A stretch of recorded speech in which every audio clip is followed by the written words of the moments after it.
expressions of female figures in all their beauty and glory, but not this time. He sees her a bit differently. Is all that beauty only skin deep? Or else, why are these children suffering? Who bore them? Who makes them go out and trade? Who is not taking proper care of them? All these questions bother his mind. He's being figurative, trying to talk about the breakaway from all these hassles. Exodus, like a movement. You know, he's of the opinion that there should be a mass movement, a shift from this attitude, this punishment of women in slavery and children in all sorts of employments that are not worthy of their age. These and more questions is what's plaguing this artist's mind, and he releases them using earthy tones with images on large canvases, so there's no doubt about the subject. It's crystal clear. In other instances, some black and white drawings. Then there are installations like Good Luck, which we mentioned much earlier.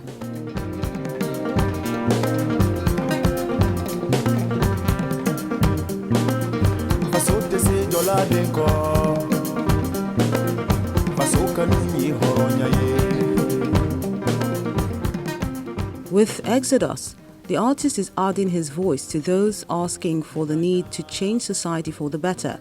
So it's more than art for art's sake. Art should make a difference and cause people to think and do things properly.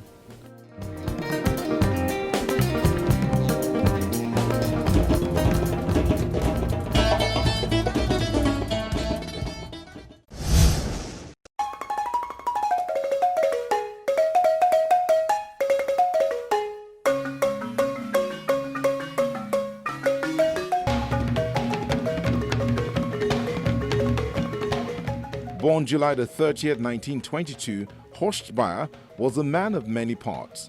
The German was an editor, a writer and scholar who was crucial to the development of literature, drama and poetry in Nigeria and Papua New Guinea.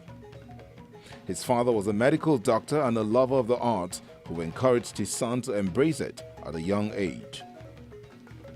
In 1957, he founded the magazine Black Orpheus, inspired by an essay he had read by the French intellectual Jean-Paul Sartre. The first African literary journal in England, it quickly became the leading venue for publishing contemporary Nigerian authors. It became known for its innovative works and literary excellence and was widely acclaimed. Later, in 1961, Bayer co-founded the Mbari Artists and Writers Club, Ibadan, a place for new writers, dramatists and artists to meet and perform their works. Among the young writers involved with it during Nigeria's independence were Chinua Achebe and Wole Soyinka. In 1962, with the dramatist Duro Ladipo, he co-founded Mbari Mbayo, Oshogbo. He was also known for his work in translating traditional Nigerian literary works into English. He emerged as one of the scholars who introduced African writers to a large international audience. He translated the plays of Nigerian dramatist Duro Ladipo and published Modern Poetry in 1963, an anthology of African poems. In the 1980s, Bayer returned to Germany. He died on April the 3rd, 2011. You can enjoy Art House on any of these platforms.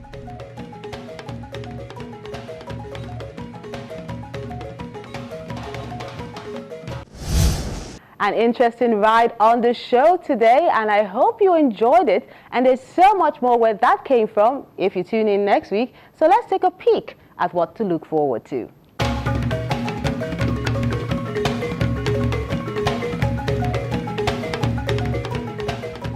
Omoligo Udenta exhibits at the National Museum in Lagos, and she calls it Dust and Petals.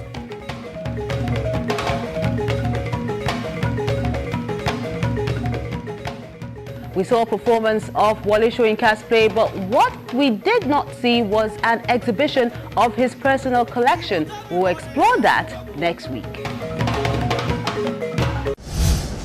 Let the conversation continue online as always. I'm looking forward to seeing all those comments as we gradually count down to the new year. Let us know the new things you would like to see on the program in 2017. You know, all our platforms, always a pleasure to hear from you.